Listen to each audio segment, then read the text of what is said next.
Welcome back, everybody. I'm your host, Kelly Sparks, aka Red Beard. So for those of you who don't know, this is usually how my beard looks if I'm doing manual labor and or working out. So I just got done with one of those two. Tonight I'll be sipping on a little bit of Wild Turkey Rare Breed. I'm going to do a video over it later on, and I'm going to do a collaboration video with it and a couple others for another one here in the next day or two. So I want to do this real quick video.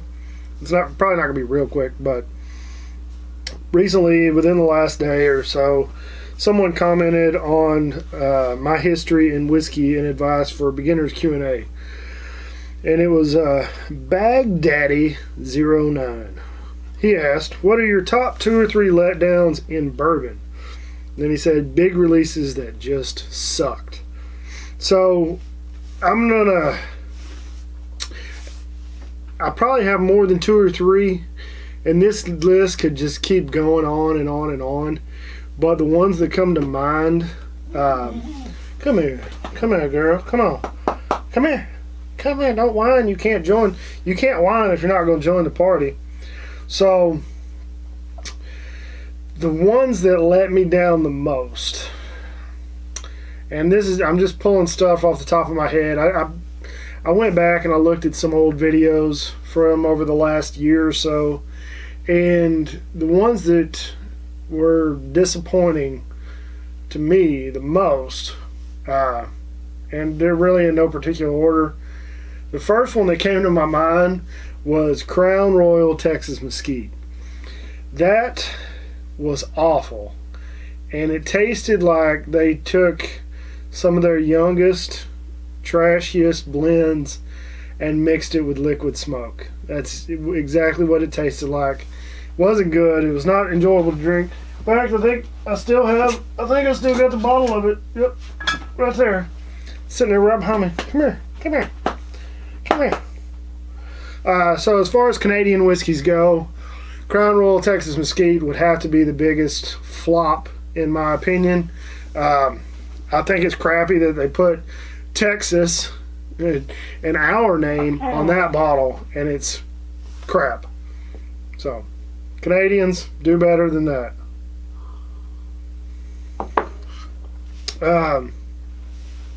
And mind you, some of these I'm probably going to get some backlash and some hate. But in the realm of Tennessee whiskey, I was not a fan, and I don't think it was a bad whiskey. And I don't know if I could really say if it was a letdown, because to me, I don't know if there was a lot of hype around it. But the George Dickel Bottled in Bond, I just was not a fan of. But in that same regard, I'm not really that big of a fan of charcoal filtered whiskeys. So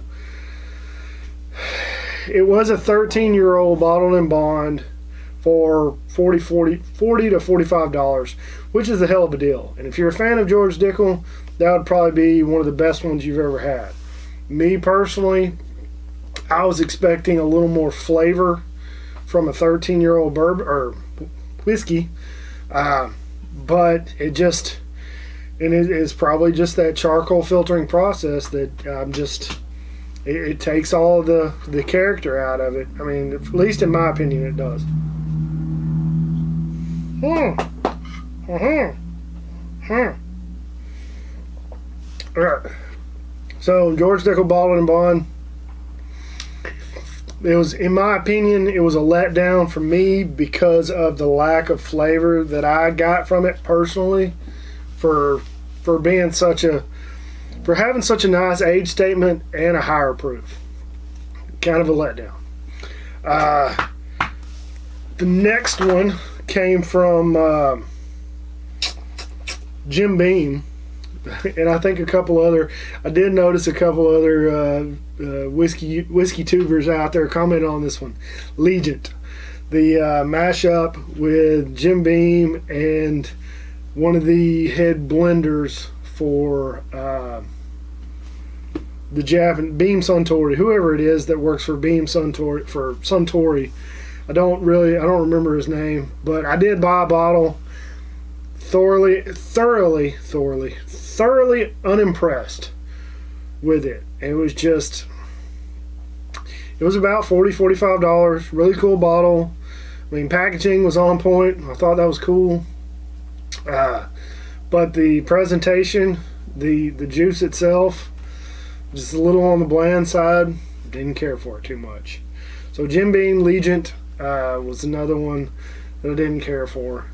Another bourbon that was a big letdown, in my opinion, was the Heaven Hill 7-year bottled in bond. Another $45 bourbon that had a price hike and a label change and a bottle change from the 6-year to a 7-year, and about a $25 increase, $25-$30 increase, depending on your market. Now, the only basis I have for that one is I've had the normal 80 proof Heaven Hill, and I thought it was a good buy for $17-$18 for a half gallon. It was a good tasting bourbon.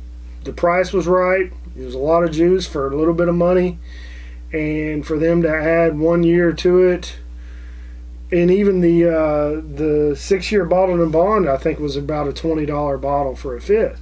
So they doubled the price, added 1 year onto it, and to me, it didn't rate that much of a price hike. So Heaven Hill 7-year bottled in bond, that was number 4 on my list. And number 5, and I'll probably stop at this, and it wasn't one specific whiskey in general, because even my beloved Wild Turkey is guilty of this. Overpriced, underaged whiskeys.